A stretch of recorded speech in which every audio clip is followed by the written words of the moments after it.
आप देख रहे हैं इंडिया टाउन न्यूज, भारत की बात। नमस्कार, स्वागत है आपका इंडिया टाउन न्यूज में। मैं हूं आपके साथ संजना कुशवाहा। स्वागत है आपका हमारे खास बुलेटिन राजनांदगांव की खबरों में, जहां हम आपको राजनांदगांव की महत्वपूर्ण खबरों से रूबरू कराएंगे। तो चलिए बुलेटिन की शुरुआत करने से पहले एक नजर डालते हैं आज के हेडलाइंस पर। गौ तस्करी रोकने शिवसेना हुई सक्रिय, एसपी से की कार्रवाई की मांग, गौ तस्करी पर जताई सख्ती की जरूरत। राष्ट्रीय खेल महोत्सव 2025 का आगाज, 6 जिलों से 517 प्रतिभागी होंगे शामिल। अंतर्राष्ट्रीय हॉकी स्टेडियम में 2 दिवसीय आयोजन, व्यक्तिगत और समूह स्पर्धाएं आयोजित। जल जीवन मिशन की विफलता, 4 साल बाद भी नल का जल नहीं पहुंचा। 98 लाख की योजना पर ठप पड़ा काम, सरूनी गांव के लिए अब भी पानी है सपना। आंगनबाड़ी केंद्र में लगातार चोरी की घटनाएं, अब तक टूट चुके हैं 15 ताले। प्रशासन और जनप्रतिनिधियों पर उठ रहे हैं सवाल।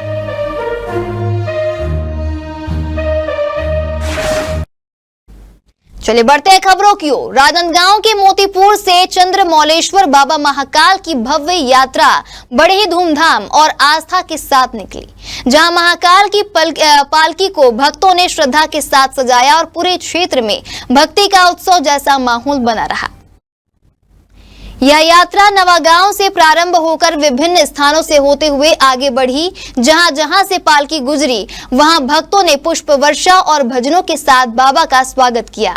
पूरा वातावरण हर हर महादेव और जय महाकाल के जय घोष से गुंजायमान हो उठा। वहीं भक्तगण ढोल नगाड़ों की गूंज में झूमते गाते हुए पालकी के साथ चलते हुए नजर आए। बढ़ते अगली खबर की ओर। राजनांदगांव के शासकीय शिवनाथ विज्ञान महाविद्यालय में 2025-26 शैक्षणिक सत्र के लिए प्रवेश प्रक्रिया के तहत ओपन काउंसलिंग का आयोजन किया गया, जहां इस दौरान बड़ी संख्या में विद्यार्थियों ने भाग लिया। आपको बता दें, काउंसलिंग में मेरिट सूची के आधार पर पात्र विद्यार्थियों को विभिन्न विषयों में प्रवेश दिया गया। ओपन काउंसलिंग का उद्देश्य उन छात्रों को अवसर देना था जिन्हें नियमित ऑनलाइन या प्रारंभिक चरण की प्रवेश प्रक्रिया में स्थान नहीं मिल सका था। कॉलेज प्रशासन द्वारा व्यवस्था को सुव्यवस्थित तरीके से संचालित किया गया है।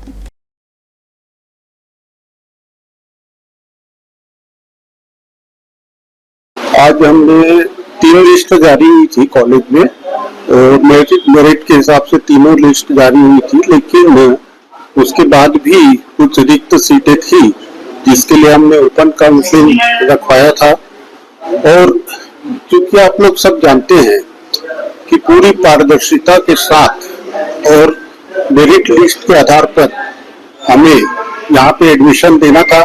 सीटें खाली थी, हमने ओपन काउंसलिंग रखी और पहले आओ और पहले जितने लोगों ने यहाँ पे आया उनकी भी मेरिट लिस्ट के आधार पर ही हमने यहाँ पे एडमिशन दे रहे हैं। और जो लोग भी यहाँ उपस्थित रहे उनका एडमिशन निष्पक्षता से और पूरी पारदर्शिता के साथ करने का प्रयास हुआ और उसमें हम सफल भी हुए। और जो भी मेरिट लिस्ट में प्रथम रहा उसी हिसाब से यहाँ एडमिशन हुआ, पारदर्शिता के साथ हुआ। खरीफ सीजन की शुरुआत के साथ ही जिले में उर्वरकों की मांग तेज हो गई है और इसी अवसर का लाभ उठाकर कुछ व्यापारी किसानों से मनमाने दाम वसूलने लगे हैं। लेकिन जिला प्रशासन ने इस तरह की कालाबाजारी पर शिकंजा कसना शुरू कर दिया है। जहां खैरागढ़ में स्थित कृषि केंद्र पर हुई छापामार कार्रवाई इसका बड़ा उदाहरण है। आपको बता दें, कलेक्टर के निर्देश पर कृषि विभाग की टीम ने इस कृषि केंद्र पर दबिश दी, जहां संचालक द्वारा यूरिया की एक बोरी 650 रुपए में बेचे जाने की पुष्टि हुई, जबकि सरकार ने यूरिया की अधिकतम खुदरा बिक्री कीमत महज 266 रुपए तय कर रखी है। इस अनियमितता के चलते मौके से 50 बोरी यूरिया जब्त की गई और पूरे मामले को कलेक्टर न्यायालय में प्रस्तुत किया गया है। प्रशासन ने स्पष्ट किया है कि इस तरह की कालाबाजारी को किसी भी सूरत हालत में बर्दाश्त नहीं किया जाएगा। दोषी कृषि केंद्र संचालक पर विभागीय कार्रवाई तय मानी जा रही है। वहीं अन्य विक्रेताओं को भी चेतावनी दी गई है। बेमेतरा जिले के नवागढ़ विधानसभा क्षेत्र अंतर्गत आने वाले नगर पंचायत मारू में किसानों को समय पर खाद न मिलने से भारी आक्रोश है।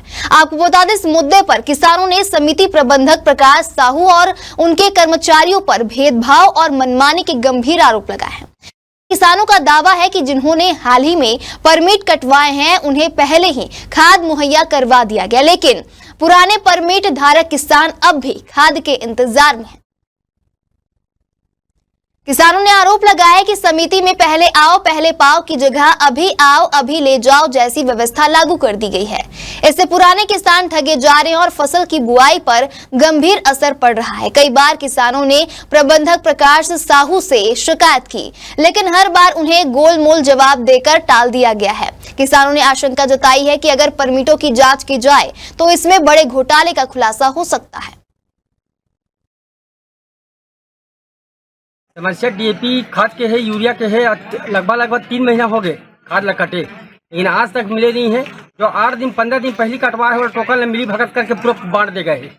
ये बात ला हम समिति प्रबंधक कई बार बोल रहे हैं, लेकिन आज तक वो कोई ध्यान नहीं दी से बात में। तो समिति प्रबंधक क्या बोलते हैं? और सब किसान को वही हालत, 3 महीना 2 महीना कटे वाला आज तक नहीं मिले है। जो तुरंत 8 दिन में कटवाए है, 4 दिन के अंदर कटवाए है, पूरा बांट दे गए। ट्रक दे है, किसान भर भर के पूरा फुल कोटा देते हैं। तो यहाँ खाद कौन बांटते हैं? खाद और कर्मचारी में बांटते भाई। ये समस्या कितने दिनों से है? ये समस्या 3 महीना हो गया हम भटका था भाई। तो 3 महीने डेली आना होता है आप लोग? 3 महीना डेली आथन, आज दे वहाँ कल दे वहाँ, वो ऐसे पूरा घुमात बस है। इनके द्वारा घुमाए जा रहे हैं और कर्मचारी जो भी हावत छुरिया से है, जहां छुरिया ब्लॉक अंतर्गत ग्राम धनगांव में शासकीय पूर्व माध्यमिक शाला के सेवानिवृत्त प्रधान पाठक मुकुंद राम निषाद के सम्मान में एक विदाई समारोह का आयोजन किया गया, जहां इस गरिमामयी कार्यक्रम में जिला पंचायत अध्यक्ष मुख्य अतिथि के रूप में उपस्थित रहीं। इस मौके पर कई विशिष्ट अतिथि भी मौजूद थे, जिनमें प्रमुख रूप से जिला पंचायत सभापति गोपाल भूरायू, जिला किसान मोर्चा अध्यक्ष हितेंद्र साहू, साथ ही स्थानीय जनप्रतिनिधियों और भाजपा पदाधिकारियों और शिक्षक गणों की उपस्थिति रही। खैरागढ़ नगर में हाल ही में आई बाढ़ ने एक बार फिर से नगर प्रशासन की लापरवाही को उजागर कर दिया है। आपको बता दें, 26 जुलाई को ही भारी बारिश के दौरान इतवारी बाजार क्षेत्र में 22 वर्षीय युवक अमित यादव की जान चली गई। वह नगर के खुले नाले में बह गया, जिसका आज तक कोई स्थायी समाधान नहीं किया गया है। घटना को 4 दिन बीत चुके हैं, लेकिन प्रशासन की नींद अब तक नहीं टूटी है। जिस नाले में अमित की मौत हुई वह अब भी खुला पड़ा है। ना कोई चेतावनी बोर्ड, ना कोई बैरिकेडिंग और ना ही कोई सुरक्षा जाली। इस घटना के बाद क्षेत्रीय राजनीति भी गर्मा गई है। नेता प्रतिपक्ष दीपक देवांगन ने नगर पालिका पर सीधा हमला करते हुए कहा कि अगर अगली बार फिर किसी की जान जाती है तो पूरी जिम्मेदारी नगर पालिका की होगी। यह सीधी प्रशासनिक विफलता है। हालांकि मुख्य नगर पालिका अधिकारी ने कहा है कि नाले पर जल्द ही सुरक्षा जाली लगाई जाएगी, लेकिन सवाल यहाँ ये उठता है कि कब और क्या हर बार किसी की जान जाने के बाद ही कोई कार्रवाई होगी। लोग वहां पर नाले से मजा कर रहे थे, पानी गिरा था वहां पर, बाहर आया था करके। मैं उधर से जा रहा था ना, भावर मुझको खींच दिया और नाले में, वहां से मैं नाले से निकला हूँ, मैं बेहोश हो गया था नाले में। उसके बाद मुझको होश आया ना, मेरे हाथ में सांप था, वहां से मैं बच के आया हूँ वहां से। तो कैसे वो था, नाले में कैसे घुसे, कितना दूर तक था नाला? नाला वहां से आपको मतलब 100 फीट कुछ 120 फीट कुछ था वहां पर, नाले के अंदर वहां पास से। तो होश आया, फिर क्या किए आप वहाँ पे? हाँ होश आया ना, मैं वहां से होश आया थे, वहां निकल के मुझको ढूंढ रहे थे, इन लोग को मना किया, मैं ढूंढो में आ गया हूँ पट के। घर वाले ढूंढ रहे थे आपको? हाँ, आदमी लोग। तो कहाँ कहाँ चोट भी आया आपको? हाथ पैर में सब जगह लगा है, मतलब पीठ भी सब, सर्वर में सब जगह लगा। प्रशासन से क्या अपील करना चाहते हैं? प्रशासन से भी फील करना चाहता हूँ मैं, तो नाले में आप उसको बंद करवाना चाहिए, करके जाली लगवाना चाहिए। देखिए, इतवारी बाजार एक ऐसी जगह है कि हर वर्ष उस पर बाढ़ आती है और हर वर्ष कुछ न कुछ दुर्घटना हो जाती है। लेकिन इस समय एक युवक जो तुरकारीपारा वार्ड नंबर 18 का है, उसमें बह गया, और जबकि वो नाला जो खुला है वो हर वर्ष खुला रहता है, लेकिन नगर पालिका द्वारा ध्यान नहीं दिया जा रहा है। हम नगर पालिका को चेतावनी देते हैं कि उस नाला को जल्द से जल्द पैक किया जाए, अन्यथा आने वाले दिन में अगर बाढ़ आती है तो और कोई दुर्घटना होती है तो उसकी जवाबदारी नगर पालिका होगी। नाले की तरफ से सही बात है कि वो 2 बच्चे थे, एक बच्चा उसमें बच गया और एक बच्चे का डेथ हो गया। उसको उसी दिन निर्देशित कर दिया गया था कि उस नाली में जाली लगा दिया जाए ताकि भविष्य में उधर से कोई ऐसी दुर्घटना न हो और अतिशीघ्र जाली लगा दिया जाए। पूरे छत्तीसगढ़ प्रदेश के साथ साथ राजनांदगांव जिले में भी गौ तस्करी के मामलों में लगातार बढ़ोतरी देखी जा रही है। आपको बता दें, प्रशासन द्वारा समय समय पर कार्यवाही की जा रही है, लेकिन अब तक इस पर पूरी तरह से लगाम नहीं लग पाई। इसी मुद्दे को लेकर शिवसेना पार्टी ने जिला पुलिस अधीक्षक को एक ज्ञापन सौंपा है। आपको बता दें, ज्ञापन में शिवसेना ने मांग की है कि गौ तस्करी को रोकने के लिए पंचायत स्तर पर कड़े निर्देश जारी किए जाएं। पार्टी ने सुझाव दिया है कि अगर कोई गौवंश का परिवहन करता है तो उसके लिए पंचायत द्वारा जारी पर्ची की पूरी जांच की जानी चाहिए। साथ ही अगर गौवंश को गौशाला ले जाया जा रहा है तो संबंधित गौशाला की मांग पत्र भी अनिवार्य की जाए। शिवसेना ने इस मुद्दे पर जन जागरूकता फैलाने के उद्देश्य से महाहस्ताक्षर अभियान की भी चलाया है, जिसकी प्रति पुलिस अधीक्षक को सौंपी गई है। पार्टी का कहना है कि अगर प्रशासन इस दिशा में गंभीरता से कदम उठाता है तो जिले में गौ तस्करी पर प्रभावी रोक लगाई जा सकती है। आज की हमारी जो मांग है, पंचायतों से जो पर्ची जारी होती है गौ परिवहन हेतु जो पंचायतों से पर्ची जारी होती है, इस पर्ची पर जो उल्लेख होता है, जैसे कि बताया जाता है कि हम गौशाला लेकर के जा रहे हैं गायों को, लेकिन वो गाय गौशाला नहीं जा करके और कहीं ले जाई जाती है। हमने 2-3 बार ऐसा देखा है। अभी पिछले 15 दिनों में हमने 2 गाड़ियों को रोका और उसमें हमने देखा कि वो एक पर्ची थी जो सुरगी से सरपंच द्वारा बनाई गई थी डोंगरगढ़ जाने के लिए, लेकिन जब हमने रोक करके डोंगरगढ़ वाले से वेरीफाई किया कि आपको गाय की आवश्यकता है, तो डोंगरगढ़ वाले ने उस बारे में बिल्कुल इनकार कर दिया। मेरे पास गाय हैं, मैं उनकी देखभाल नहीं कर पा रहा हूं और गाय मुझे नहीं चाहिए। इस विषय में दूसरी अभी 3 दिन पहले हमने एक गाड़ी और पकड़ी थी जिसमें जंगलपुर गौशाला का जिक्र करते हुए गायों को ले जाया जा रहा था, लेकिन जंगलपुर गौशाला जब हम साथ में गए गाड़ियों के, तो जंगलपुर गौशाला वाले ने मना कर दिया, हमको गाय की आवश्यकता नहीं है। तो इसी तरीके से जो फर्जीवाड़ा पर्ची के माध्यम से गायों का खेल जो चल रहा है, गौ हत्या का जो गौ तस्करी का मामला जो चल रहा है, उसको रोकने के लिए हम लोगों ने आज ज्ञापन बनाया है और माननीय पुलिस कप्तान जी को हम इस सुझाव एक देना चाहते हैं कि सारे पंचायतों को निर्देश करें कि पर्ची बनाने से पहले उसे समझा जाए, सरपंचों द्वारा उस मामले में जांच की जाए, क्या उस गौशाला में गाय की आवश्यकता है या उस पंचायत में जिस अपने रिश्तेदार घर अगर कोई भेज रहा है तो उस पंचायत में क्या गायों की आवश्यकता है, उस रिश्तेदार को क्या गाय की आवश्यकता है, पहले वहां से वेरीफाई हो, फिर वहां से मांग पत्र सरपंच के पास आए, तभी सरपंच उस लेटर को जारी करे। जिला अग्रणी बैंक कार्यालय एवं बैंक ऑफ बड़ौदा शाखा सोमनी के संयुक्त तत्वाधान में ग्राम सांकरा में वित्तीय समावेशन और संतृप्तिकरण शिविर का सफल आयोजन किया गया। यह शिविर भारत सरकार के वित्त विभाग द्वारा 1 जुलाई से 30 सितंबर 2025 तक चलाए जा रहे वित्तीय संतृप्तिकरण अभियान के तहत आयोजित किया गया। आपको बता दें, शिविर के दौरान जन धन योजना और प्रधानमंत्री जीवन ज्योति बीमा योजना जैसी सामाजिक सुरक्षा योजनाओं की महत्ता पर प्रकाश डाला गया। कार्यक्रम में बैंक ऑफ बड़ौदा शाखा सोमनी द्वारा दिवंगत जीवन लाल साहू की नॉमिनी धनेश्वरी साहू को 2 लाख रुपए की बीमा दावा राशि सौंपी गई। इसी कड़ी में स्व सहायता समूहों को SHG लोन की स्वीकृति पत्र भी सौंपे गए। शिविर की आकर्षक प्रस्तुति में विद्यालय के बच्चों ने नुक्कड़ नाटक के माध्यम से बीमा योजनाओं के महत्व को रेखांकित किया। संस्कारधानी के अंतर्राष्ट्रीय हॉकी स्टेडियम में एकलव्य आदर्श आवासीय महाविद्यालय द्वारा आयोजित 2 दिवसीय राष्ट्रीय खेल महोत्सव 2025 का शुभारंभ हुआ, जहां इस आयोजन में छत्तीसगढ़ के 6 जिलों से आए लगभग 517 प्रतिभागी छात्र छात्राएं भाग ले रहे हैं। आपको बता दें, इस खेल महोत्सव में प्रतिभागियों के बीच व्यक्तिगत और समूह दोनों प्रकार की स्पर्धाएं आयोजित की जा रही हैं। आयोजकों के अनुसार इस आयोजन का उद्देश्य न केवल विद्यार्थियों की खेल प्रतिभा को मंच देना है, बल्कि उनमें खेल भावना, अनुशासन और टीम वर्क जैसे गुणों का विकास भी करना है।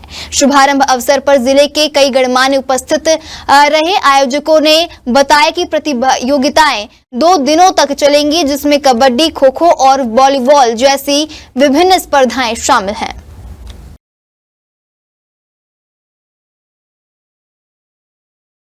राष्ट्रीय खेल महोत्सव 2025 आदर्श आवासीय विद्यालय का मध्य क्षेत्र क्रमांक 2 संभाग स्तरीय खेल आयोजन का अवसर इस बार राजनांदगांव को प्राप्त हुआ है और 2 दिवसीय खेल आयोजन 31 जुलाई और 1 अगस्त को किया जाना है, जिसका शुभारंभ आज माननीय जिला पंचायत अध्यक्ष महोदय द्वारा किया गया है।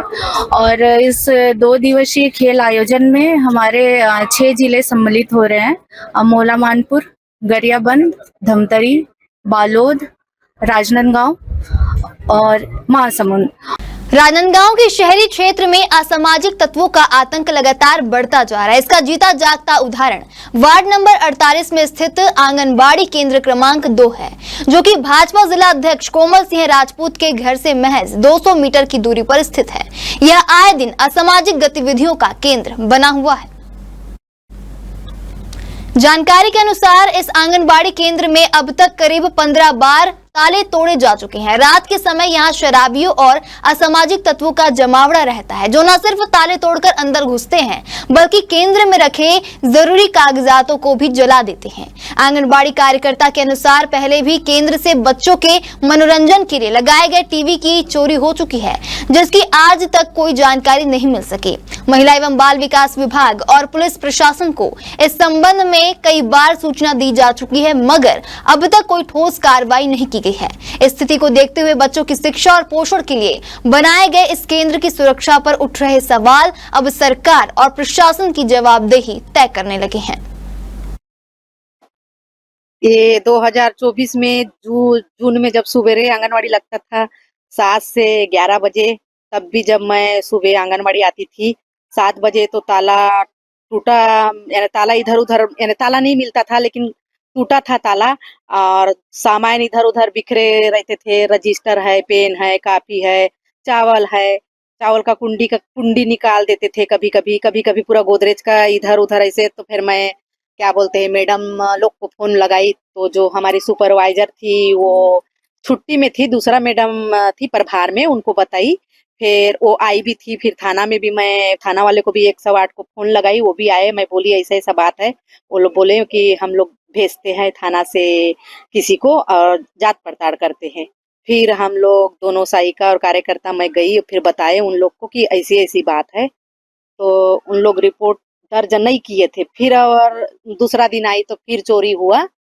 फिर मैं मैडम को फोन लगाई, तो हमारी मैडम तो नहीं थी, वो ये जो अपना प्रभार में थी वही मैडम थी।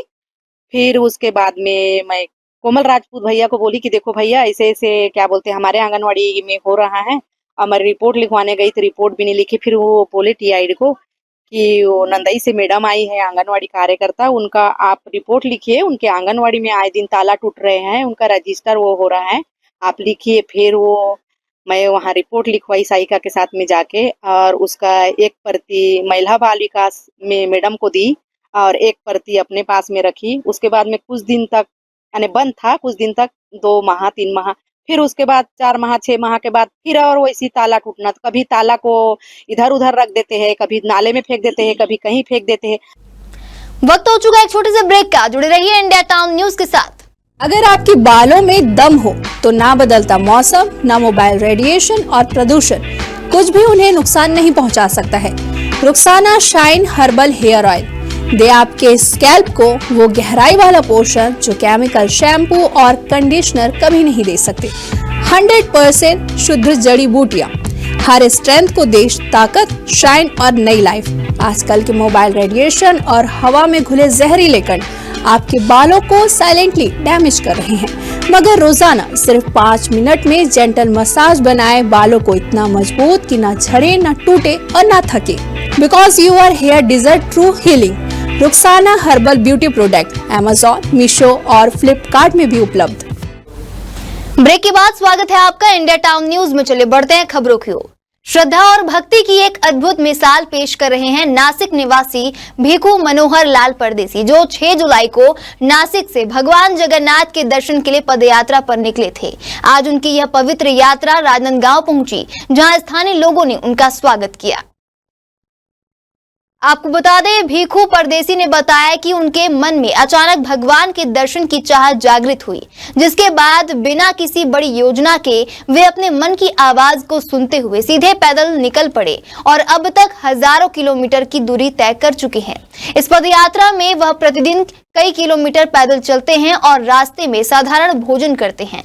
उनका कहना है कि भगवान का बुलावा आया है, अब जब तक दर्शन नहीं कर लेता चैन नहीं आएगा। भीखू की यह आस्था और समर्पण लोगों के लिए प्रेरणा बन रही है। से आ रहे हैं और जय जगन्नाथपुरी जा रहे हैं। कब निकले था? मैं 6 तारीख को निकला हूँ, आषाढ़ी एकादशी को। हमारे पंढरपुर के अंदर आषाढ़ी एकादशी बड़ी होती है, वो उसी दिन मैं तय किया था दिन। तो अभी मेरे को यहाँ पर 25वां दिन है निकल कर। कब पहुँचने का? अभी देखिए भगवान पहुंचाएंगे, उनके ऊपर है। वो जल्दी भी पहुंचा सकते हैं, लेट भी हो सकते हैं। बीच में थोड़ा कोई जंगल एरिया है तो वहाँ पर कुछ खाने को नहीं मिलता है, ऐसा भी एरिया मैं सुना हो। क्या कोई मन्नत है आप जा रहे हैं? कोई मन्नत बिन्नत कुछ नहीं है, मन में खाली भगवान का दर्शन करने की इच्छा है, बाकी दूसरा कुछ नहीं है। पैदल जाने का लंबा सफर? हाँ जी हाँ जी, मैं इसके पहले द्वारकाधीश गया था, वो भी वहाँ पे 857 किलोमीटर था, वो भी पैदल? हाँ जी पैदल गया था। राजनांदगांव में महाबोधि महाविहार मुक्ति आंदोलन के तहत आयोजित राज्य स्तरीय शांतिपूर्ण धरना प्रदर्शन की समापन रैली का आयोजन किया गया, जहां यह आयोजन बोधगया स्थित विश्व धरोहर महाबोधि महाविहार के पूर्ण प्रबंधन को बौद्ध समाज को सौंपने की मांग को लेकर चलाया जा रहा है। आपको बता दें कि धरना प्रदर्शन 1 जुलाई से 31 जुलाई 2025 तक चला, जो कि पूज्य भदंत धमतप के मार्गदर्शन में राज्य स्तरीय स्तर पर कलेक्टर कार्यालय के सामने ओवरब्रिज के नीचे आयोजित किया गया, जहां इस धरने के अंतर्गत आज विशाल महारैली निकाली गई, जिसमें बड़ी संख्या में बौद्ध अनुयायी, भिक्षु संघ, महिला संगठन और उपासक शामिल हुए। इस आंदोलन का नेतृत्व all India Buddhist forum Chhattisgarh कर रहा है। आंदोलनकारियों ने सरकार से मांग की है कि महाबोधि महाविहार का संपूर्ण प्रबंधन बौद्ध समाज को सौंपा जाए। उनका कहना है कि यह केवल एक धार्मिक नहीं बल्कि आस्था और संवैधानिक अधिकारों की लड़ाई है, जिसे वे शांतिपूर्ण और लोकतांत्रिक तरीके से लड़ रहे हैं। महाबोधि महाविहार का आंदोलन 1 जुलाई से 31 जुलाई तक के धरना प्रदर्शन का आह्वान करके 1 महीने तक के अपनी बातों को रखने के लिए, शासन से अपनी मांग करने के लिए धरने पर राजनांदगांव के जिला कलेक्ट्रेट के सामने में बैठे हुए थे। आप जो पीछे आप तस्वीरों के माध्यम से देख पाएंगे, कैमरा पर्सन से चाहूंगा, ये वो महाबोधि विहार के लोग हैं, सामाजिक लोग हैं, बुद्धिस्ट समाज के लोग हैं, जो अपनी मांगों को लेकर के 1 महीने तक के धरना प्रदर्शन का आह्वान किए हुए थे। और आज धरना प्रदर्शन का आखिरी अंतिम दिन है। 31 जुलाई में इस धरना प्रदर्शन को खत्म करके जिला कलेक्ट्रेट के नाम में ज्ञापन सौंपेंगे। आखिरकार ये 1 महीने तक के जो चलाया गया आंदोलन है, ये क्यों किया गया है और किस वजह से किया गया है, क्या कुछ इनकी मांगे थी, उस पर जानकारी लेंगे। जी, आपको शुभ नाम बताएंगे और क्या मांगे थी जो आप लोग 1 महीने तक के धरना दिए हुए? मेरा नाम भिक्खू दम्मतक है। हमारी 2 ही मांग है। बीट एक्ट 1949 रद्द होना चाहिए और बौद्धों को पुनर्न्याय मिलना चाहिए। महाबोधि महाविहार का प्रबंधन बौद्धों को मिलना चाहिए। बीट एक्ट 1949 वो कानून है जो भारतीय संविधान के पहले बना, और भारतीय संविधान ये कहता है कि 1949 के पश्चात जो भी कानून है सब रद्द होना चाहिए। लेकिन यानी अमृत महोत्सव के 75 साल बाद भी बीटी एक्ट चल रहा है, तो उस बीटी एक्ट को खत्म करने के लिए हम न्याय का मांग कर रहे हैं। और बीटी एक्ट को खत्म करने के लिए इसलिए है क्योंकि बीटी एक्ट 4 बौद्ध और 4 हिंदू और कलेक्टर उसका पदेन अध्यक्ष होगा, ऐसा वो कानून है।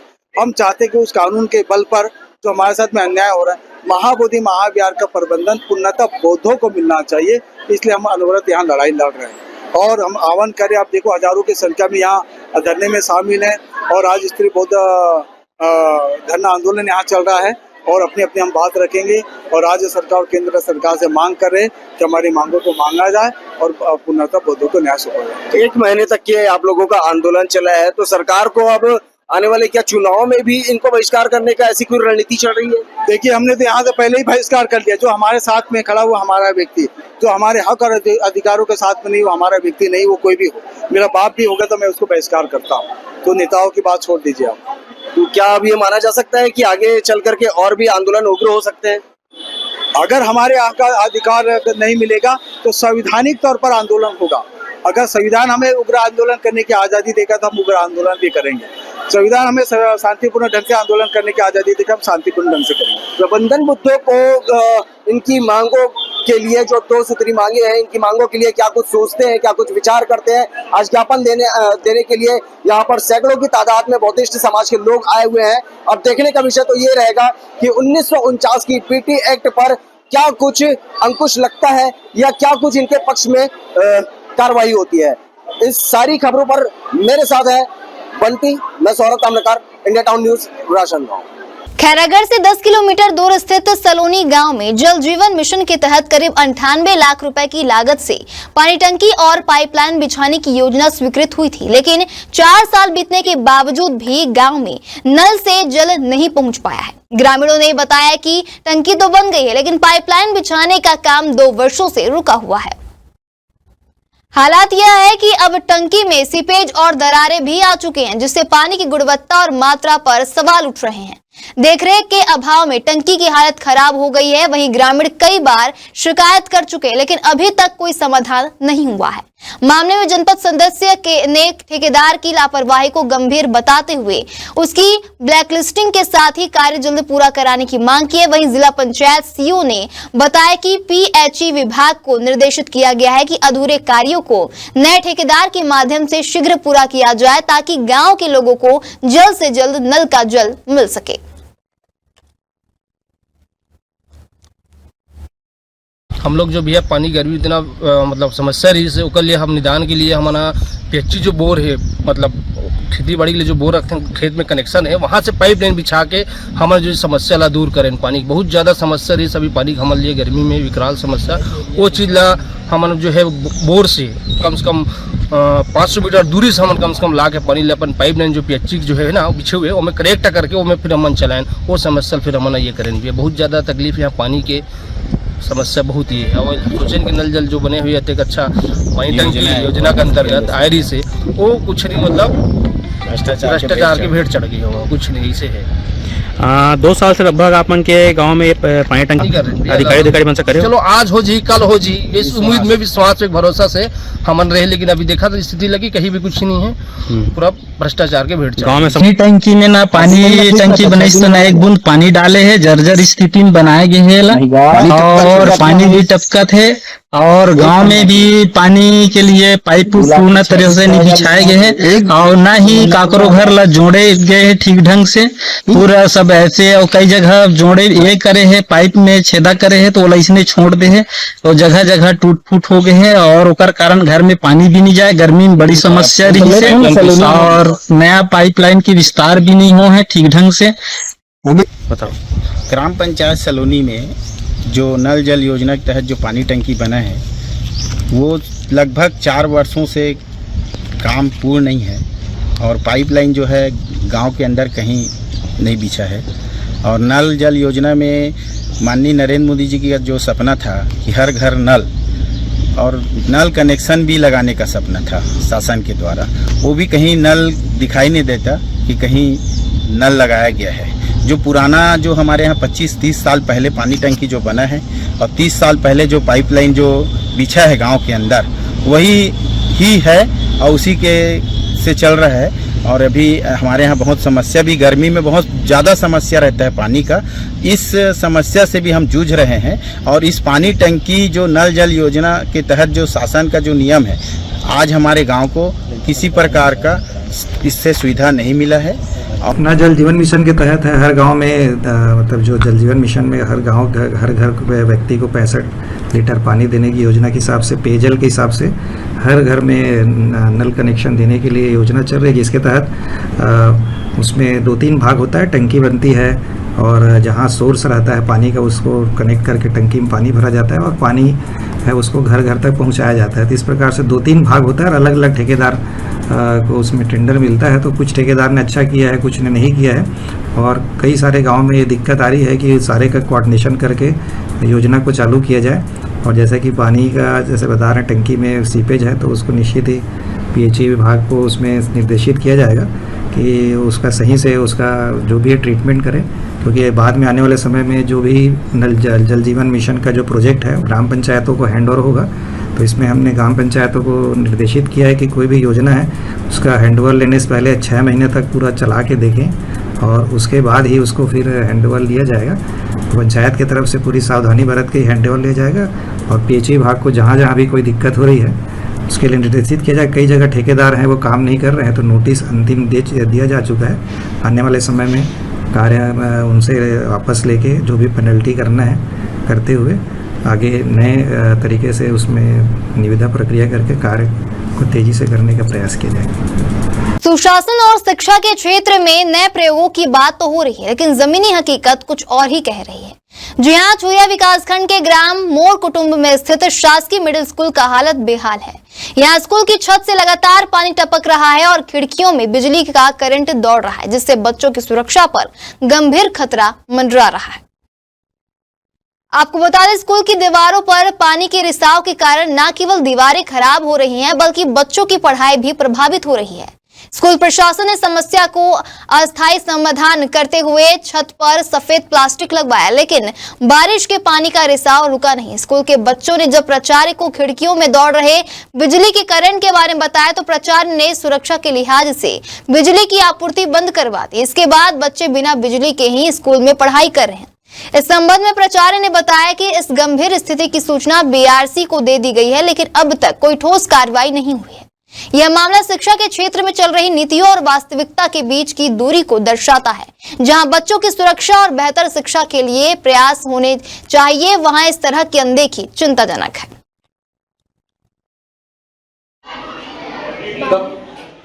टपक कब से रहेगा?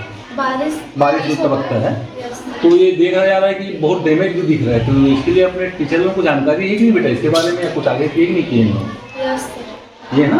और ये भी जानकारी मिल रहा है बेटा करंट भी आता है यहाँ? करंट आता है यहाँ? कैसे हुआ था बेटा? अच्छा, सीमेंट जो ऊपर छत में जो लगा है गिरा हुआ था सर में? अच्छा, तो इस बात को आप अपने सर को बताए थे बेटा? हाँ, और कुछ पानी और करंट जो आ रहा है इसकी शिकायत हमको मिली थी यहाँ जानकारी, इसके आधार पर है बेटा, तो बात सत्य है ना? Yes sir. अच्छा, और कुछ जानकारी ये भी मिल रहा था कि कहीं करंट वरेंट कुछ झटका कोई पड़ता है? Yes sir. कहाँ पर लगता है बेटा ये? खिड़की में। अच्छा, खिड़की में करंट आता है? Yes sir. तो इसकी जानकारी आपने अपने गुरुजी लोगों को दिया, बताया बेटा सब को? चलिए ठीक। तो ये अभी आज तो पानी नहीं गिरा है, पानी जो है हल्का फुल्का दिख भी रहा है दीवार पे, है ना? सफेद दिख रहा है। तो क्या ऊपर में भी क्या लगाया गया है इसके पानी को रोकने के लिए? अभी झिल्ली लगवाना बेटा। पानी जैसे आया था ना, दिन हम लोग आया तो बच्चे लोग तो अंदर घुस गए ना जी। कई ऐसे 1-2 बच्चे आते को में तो उससे हुआ जी। तो बोला कि सही से तो हम लोग तुरंत उसको बाहर निकाले बच्चे लोग को तुरंत अपने गांव में लाइन में रहता है जी, तो बुलाकर तुरंत वहाँ से हटवा दिया। सर जैसे अभी लाइट बंद है यहाँ कटा हुआ है, तो इस बात को जानकारी आपने बीओ सर को दी सर? अपने जो भी अधिकारी को जानकारी दी इस बात की? अब यहाँ संकुल हम लोग को दिया। अच्छा, और उच्च अधिकारी को जानकारी आप अपने सर पर नहीं दी है? संकुल समय कौन है सर? गुलशन साहब। खबर बालोद से है, जहां बालोद जिले में पूर्व मुख्यमंत्री भूपेश बघेल की मां स्वर्गीय बिंदेश्वरी बघेल की स्मृति में निर्मित पार्क को प्रशासन ने बिजली चोरी के मामले में सील कर दिया। आपको बता दें, बिजली विभाग को मिली शिकायत के बाद अब निरीक्षण टीम मौके पर पहुंची तो पार्क परिसर और कैंटीन में बिना किसी वैध कनेक्शन के सीधे विद्युत लाइन से हुकिंग कर 3 फेज बिजली का उपयोग होते पाया गया है। आपको बता दें, निरीक्षण के दौरान 14,860 वाट बिजली भार का अवैध उपयोग दर्ज किया गया। इस आधार पर कैंटीन संचालक और कांग्रेस नेता के साथ पूर्व जनपद सदस्य राजेश साहू के खिलाफ बिजली चोरी का मामला दर्ज किया गया है। इस दौरान यह भी सामने आया कि पिछले 2 वर्षों से बिना किसी वैध कनेक्शन के कैंटीन और पार्क परिसर में बिजली का उपयोग किया जा रहा था। स्थानीय ग्रामीणों ने आरोप लगाया है कि इतने लंबे समय तक अवैध रूप से बिजली का उपयोग बिना विभागीय कर्मचारियों की मिलीभगत के संभव नहीं था, इसलिए इस एंगल से भी जांच शुरू कर दी गई है। जी, डोंडी लोहार विकासखंड के तंगा जगह पे शासकीय मठ से बना हुआ बिंदेश्वरी पार्क का संचालन अनधिकृत तौर पे व्यक्ति विशेष के द्वारा किया जाना पाया गया। साथ ही वहाँ पे जो इलेक्ट्रिक कनेक्शन भी ले गया, वो भी इलीगल तौर पे था। जैसे ये संज्ञान प्रशासन को आया, प्रशासन के संज्ञान में आया, प्रशासन अनुभागीय अधिकारी राजस्व डोंडी लोहारा के द्वारा त्वरित उस पर कार्यवाही की गई और प्राथमिक तौर पे तो पहले पार्क को सील बंद किया गया है और उस व्यक्ति के विरुद्ध विधि सम्मत कार्रवाई की जा रही है। थाना बसंतपुर पुलिस ने बड़ी कार्रवाई करते हुए लंबे समय से फरार चल रहे एक स्थायी वारंटी और एक गिरफ्तारी वारंटी को गिरफ्तार कर न्यायालय में पेश किया। आपको बता दें, साथ ही मोहल्ले में हुड़दंग मचाने वाले 2 असामाजिक तत्वों को भी प्रतिबंधात्मक धाराओं के तहत गिरफ्तार किया गया है। आपको बता दें, आरोपी सुनील यादव और सूरज भारद्वाज पर कार्रवाई करते हुए उन्हें माननीय एसडीएम न्यायालय में प्रस्तुत किया गया है। वहीं दोनों वारंटियों को भी संबंधित न्यायालय में पेश किया गया है। यह कार्रवाई पुलिस अधीक्षक मोहित गर्ग के मार्गदर्शन और अतिरिक्त पुलिस अधीक्षक राहुल देव शर्मा के निर्देशन में की गई है। राजनांदगांव रेंज के आईजी अभिषेक शांडिल्य ने डोंगरगढ़ क्षेत्र का दौरा कर सुरक्षा व्यवस्था और पुलिस प्रशासन की तैयारियों का जायजा लिया। इस दौरान उन्होंने अनुविभागीय अधिकारी पुलिस कार्यालय का वार्षिक निरीक्षण किया और नक्सल प्रभावित क्षेत्रों में स्थित आईटीबीपी बेस कैंपों का भ्रमण किया। आपको बता दें, निरीक्षण के दौरान आईजी ने कार्यालय में संधारित दस्तावेजों, लंबित शिकायतों और पत्रों की समीक्षा की और इनके त्वरित निराकरण के निर्देश दिए। इसके बाद आईजी और एसपी मोहित गर्ग ने नक्सल प्रभावित बेस कैंपों का दौरा किया, जहां आईजी ने दोनों बेस कैंपों में आईटीबीपी अधिकारियों और जवानों से मुलाकात कर उनके साथ बातचीत कर उनकी समस्याएं भी सुनी और समाधान का आश्वासन दिया। पर्यटन और आर्थिक, सांस्कृतिक और सामाजिक सशक्तिकरण का माध्यम मानते हुए खैरागढ़, छुईखदान, गंडई जिले में पर्यटन विकास की दिशा में एक ठोस कदम उठाया गया है, जहां जिला कलेक्टर की अध्यक्षता में आयोजित जिला पर्यटन समिति की बैठक में पहले चरण में 8 प्रमुख पर्यटन स्थलों के लिए विस्तृत कार्य योजना को मंजूरी दी गई है। आपको बता दें, इन स्थलों को पर्यटकों के लिए आकर्षक और सुविधाजनक बनाने के उद्देश्य से अधोसंरचना विकास, डिजिटल सुविधाएं, साइन बोर्ड, प्रकाश व्यवस्था, ठहरने की सुविधा, स्वच्छता और पर्यावरणीय संतुलन का ध्यान रखा जाएगा। प्रशासन की योजना के अनुसार हर स्थल के लिए विशेष कार्य बल गठित किया जाएगा, जिसकी अगुवाई संबंधित क्षेत्र के अनुविभागीय अधिकारी करेंगे। पर्यटन स्थलों की विस्तृत जानकारी और आकर्षक चित्रों के साथ एक पर्यटन पुस्तिका प्रकाशित की जाएगी, जिसका डिजिटल संस्करण क्यूआर कोड सहित जिले की आधिकारिक वेबसाइट पर उपलब्ध रहेगा। साथ ही एक समर्पित जिला पर्यटन मानचित्र तैयार किया जाएगा, जिसमें सभी स्थलों को एकीकृत रूप से दर्शाया जाएगा।